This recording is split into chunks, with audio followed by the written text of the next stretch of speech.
eso porque no es que sea una obligación, pero a mí me gusta hacerlo porque ahí puede quedar, ¿verdad? Muchas gracias.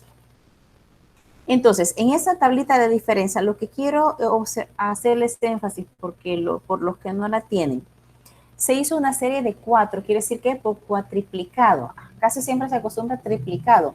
La misma muestra se hace 3 veces. En este ejercicio se hizo 4 veces. Entonces me habla de una diferencia, por ejemplo, en la primera que contiene silicio. La diferencia es 0.21, 0.23, 0.025, 0.028. Quiere decir que el 0.02 se mantiene. La diferencia está en el tercer decimal, que es 0.021, 0.023, 0.025 y 0.028. Entonces, se mantiene la relatividad. Podríamos decir 0.02 es constante. A eso se refiere cuando habla de una relatividad constante. Y si nos vamos a la otra serie de la otra muestra que se trató diferente, la diferencia en la primera muestra es de 0.001.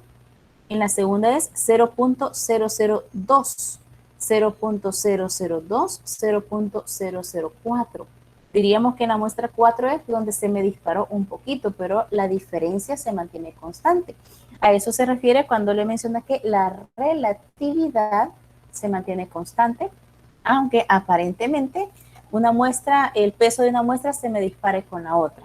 Pero cuando ya analíticamente, y vamos a ver cómo se hacen esos ejercicios para encontrar esos errores, la relatividad siempre se va a mantener. Obviamente siempre nos va a llamar la atención a que siempre seamos muy cuidadosos a cómo estamos trabajando esas muestras.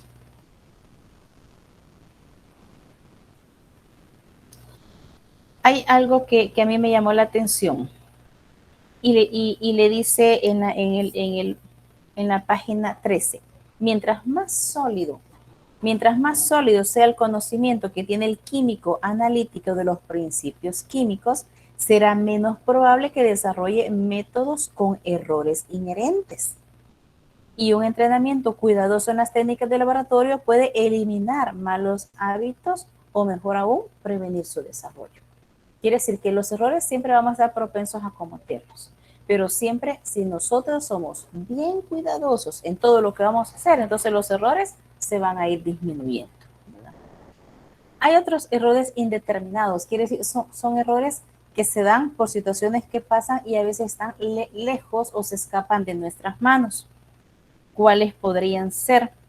Me parece que aquí me menciona las vibraciones, ¿verdad? Yo me recuerdo cuando era estudiante e incluso cuando estaba en práctica con los estudiantes, y a lo mejor le habrá pasado a Eduardo, cuando hemos estado pesando en la balanza analítica. Es tan sensible que hasta el aire que puede pasar por la balanza lo pesa. Entonces, por eso es que se cierran las puertecitas para hacer una mejor medida en una balanza analítica. Entonces, cuando pasaba un bus, por ejemplo, vibraba. Y al vibrar el suelo, vibraba la superficie donde estaba la balanza y obviamente eso ya me hacía vibrar y me podía dar una diferente medida en lo que yo estaba haciendo. Entonces, esos son de tipos de errores que se dan. A veces la temperatura es otro de los errores, ¿verdad? A veces tenemos días más frescos, otros días más calientes y esos pueden afectar también en cómo la muestra se da. Y le menciona al final que vamos a trabajar a veces con errores absolutos, ¿verdad? ¿Qué podemos determinar cuando encontramos la diferencia entre un error experimental y un valor real? Ahí vamos a encontrar el valor de un error absoluto y en la página 14 le da un ejemplo. Le da un valor real que es de 20.44 y le restamos el experimental que encontramos de 20.34 a una diferencia de 0.10%. Y ese error lo podemos representar como un porcentaje o con partes por mil, ¿verdad?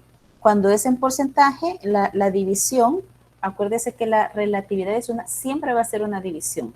El valor obtenido entre el esperado por 100, eso me va a dar un porcentaje y cuando es por 1000, estaríamos hablando de 5 por 1000. No sé si hay comentarios hasta ahorita o dudas. No, licenciada. Ya estamos bien. También vamos a manejar dos términos, la exactitud y la precisión, ¿verdad? La exactitud creo que está en el otro documento que vamos a seguir leyendo, donde hablamos de las cifras significativas. La exactitud se refiere a cuánto se acerca mi valor práctico que yo he obtenido en el laboratorio al valor teórico. Cuanto más se acerque, decimos, he sido bastante exacto. Pero cuando hablamos de precisión, estamos hablando qué tan cerca están las pesadas, si lo queremos ver así, de una serie que yo estoy trabajando. Que es una serie que yo la muestra, la hago por triplicado, la hago en 3 tubos de ensayo o la hago en 3 Erlenmeyer, cualquiera que sea. Si al final esos 3 pesadas de los 3, ya sea Erlenmeyer o Vickers o con lo que yo esté trabajando, esas 3 pesadas se acercan en cuanto al valor, decimos que hemos sido bastante precisos. Quiere decir que precisión se refiere a la concordancia o acercamiento de los datos que se obtengan en una serie, y vamos a ser más exactos cuando el valor obtenido se acerque más al valor real que debe ser. Entonces son conceptos que debemos de ir manejando, ¿verdad? Entonces yo no los quería entretener bastante en esta clase, solo quería más que todo que nos viéramos nuevamente, que nos saludemos,